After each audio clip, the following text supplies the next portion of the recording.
النهارده هنتناقش في قصة. هنتناقش في ايه؟ في قصة. يعني الموضوع غريب طبعا، بس يعني متوقعين ان احنا نتناقش في كتاب، نتناقش في اي حاجة تانية، بس يعني قررت ان احنا هنستخدم يعني ان انا هتناقش في قصة النهارده. يعني يعني حسيت ان لا، هي حلوة ان احنا لينا احنا الكبار اكتر من الصغيرين. ف فنقول بسم الله كده ونشوف. القصة دي عبارة عن اسمها حقيبة كبيرة من الهموم. يعني أنا وقعت في غرامها كده، لقيتها من سنة، فهقول لكم بتتكلم بإيه بشكل مختصر.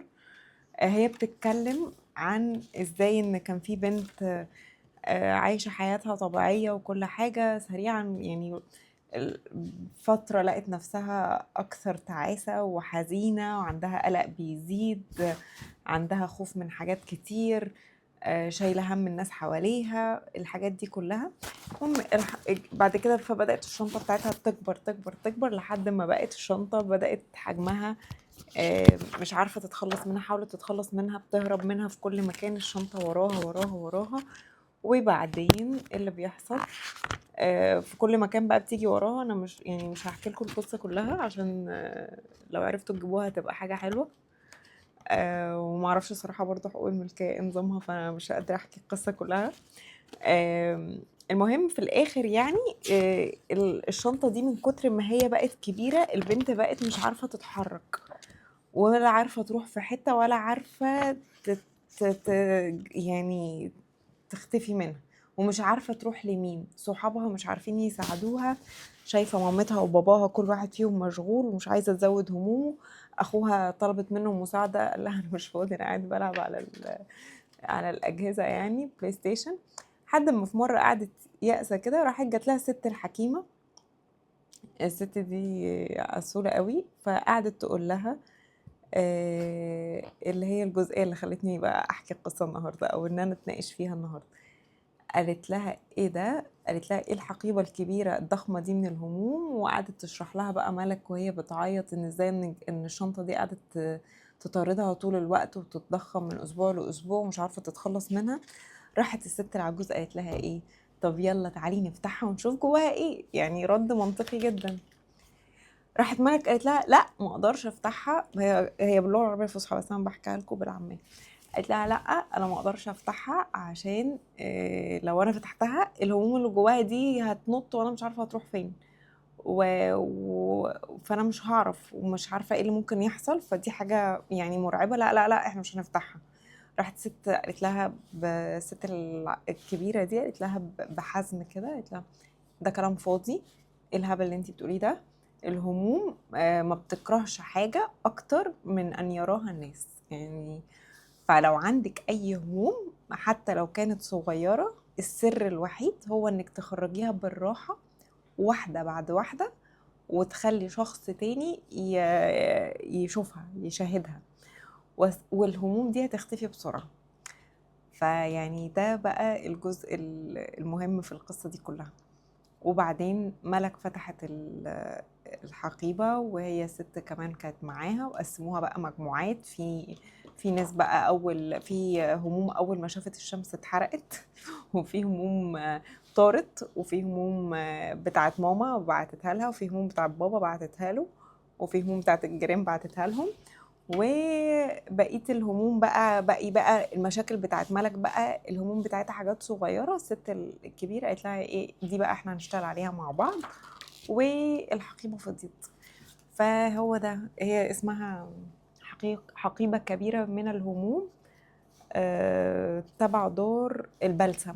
دار البلسم موجوده في العجوزه بالمناسبه. دار البلسم دي يعني لو حد عايز يروح دار البلسم، او اعتقد بيطلب منها حاجات اونلاين برضو، مش اعلان ومحدش يعرف اي حاجه، بس انا بقول لكم لسه يعني. المهم هو ده بقى اللي احنا بنحاول نعمله مع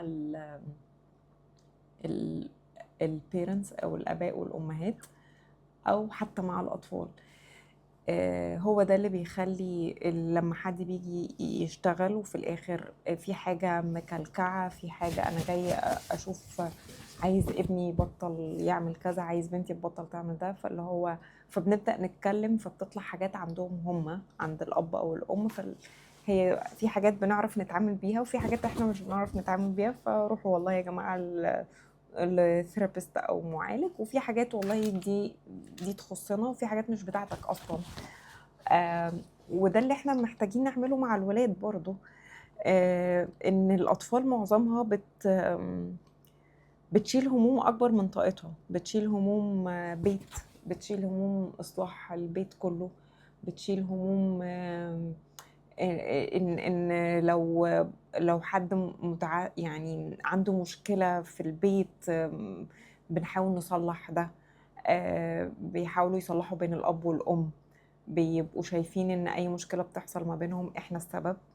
فاحنا طول الوقت بنحاول نأكد ان انتوا مالكوش دعوة بمشاكل الكبار. فطول ما احنا مش بنفكرهم بالكلام ده، وطول ما احنا معيشينهم في قلق وتوتر طول اليوم، وان البيت بالنسبة لهم في ناس ما بتتخانقش وصوتها ما بيعلاش وما بيتكلموش، بس البيت موتر، البيت فيه مشاعر تقيلة، مفيش حد عارف يتكلم، ما بيهزروش مع ان الظاهر ان الدنيا زي الفل. ده كله بيأثر على ولادنا بالسلب، بالذات الأطفال الحساسة. بتلاقيهم يا إما بدأوا يبقوا سلوكياتهم بتبقى عنيفة شوية، أو بيبدأوا يبقوا انسحابيين أكتر، فأكلهم بيتأثر. في أطفال بيجيلها بيتعبوا، في أطفال بتبدأ نشاطها يزيد، فساعتها عشان كده في ناس كتير بتفتكر ولادها عندها ADHD، بس هم في الغالب هم ما عندهمش ADHD، هم حساسين بزيادة. فهم عندهم زي ما البنت كانت بتقول في القصة دي، هي قاعدة تحاول تهرب من الشنطة دي. فهم الأطفال الحركة الكتير اللي هم بيعملوها بتبقى بيهربوا من المشاعر الكبيرة والهموم الكبيرة اللي جواهم، هم مش عارفين يتعاملوا معاها وخايفين يواجهوها لوحدهم وخايفين يتكلموا فيها مع حد. ف يعني اكتر حاجة بنحاول نعملها ان احنا كمان ككبار اوقات بنخاف نتكلم مع اللي جوانا اصلا، او نفتح الشنطة دي، او ان احنا نشوف ايه الحاجات اللي مضايقانا او ايه الحاجات اللي مكعبلانا في حياتنا، وان احنا نكمل نتكلم فيها مع حد، او يعني بنفهم الخصوصية آه، بشكل خاطئ. يعني فلا احنا محتاجين دايما في دايرة دعم كده تكون قريبة مننا، نقدر ان احنا نتكلم معاهم. كل حد يعني مش شطارة ان انا ابقى ماشي شايل كل الهموم والمشاكل لوحدي بطولي. ده بيأثر، ده اللي بيظهر الأمراض على أجسامنا، بيظهر إكزيما، مشاكل جلدية، بيظهر مشاكل في الجسم. كل الحاجات دي بتأثر. بتلاقي أطفال عندهم مشاكل في تنطيط وحركة، في ناس بتطلع في الأكل بتاعهم، في بحساسيات، في حاجات كتير قوي، مش كلها. مش بقول يعني أكيد في أسباب طبية، بس كمان بنراجع احنا بقى هل في أسباب الولاد بيهربوا منها فجسمهم ابتدى يتحسس من كتر الضغوط اللي بيتعرضوا ليها، المشاعر اللي هم شايلينها. مش شرط ضغوط بيعذبوهم وبيتضربوا وبيتشتموا، لأ، هي ممكن ضغوط مش بتاعتهم. زي الأطفال حساسة جدا فبتشيل أي مشاعر حواليها. فاحنا لو احنا مش عارفين نتعامل مع المشاعر دي، ولادنا كمان مش هيعرفوا يتعاملوا مع المشاعر دي. فأحيانا شنطة الهموم بتاعت ولادنا بتهدى لما احنا نفتح شنطة الهدوم مش الهدوم، الهموم، شنطة الهموم بتاعتنا احنا. يعني لما احنا بنفتح شنطة همومنا اوتوماتيك الحمل اللي على الولاد بيقل اوتوماتيك. يعني فبالتالي يعني مش شطارة ان احنا نبين ان احنا جامدين وكويسين طول الوقت، ومش شطارة ان احنا نهرب من الهموم بتاعتنا او الحاجات بتاعتنا، عشان دي اللي بتوصل، دي بتورث فعلا للأجيال. وانت اوتوماتيك او انتي اوتوماتيك بتلاقي نفسك بتعيدي نفس اللي انتي اتربيتي عليه بشكل غير مباشر، طول ما انتي قافلة على اللي جواكي وفاكرة ان انتي طول ما انتي عايشة انتي كويسة. هتلاقي لا، في اضطرابات بتطلع في مشاكل بتطلع في الأكل، يا إما زيادة شديدة في الوزن للولاد أو لينا احنا حتى، أو نحافة زيادة عن اللزوم. بتطلع اضطرابات بقى، اكل، اضطرابات نوم، اضطرابات في حاجات كتير، اضطرابات في السلوكيات، اضطرابات في العلاقات، حاجات كتير قوي بتطلع. ف يعني مش بنحتاج نهرب، بنحتاج ان احنا نقعد. من ضمن الحاجات اللي بتساعدنا ان احنا نفتح الشنطة دي ان احنا نكتب. لو احنا مش عايزين نقول لحد بنكتب. الكتابة من الحاجات اللي هو الجرد الكتابي، ان احنا بنقعد نكتب، او التفريغ الكتابي، سوري بيسموه التفريغ الكتابي.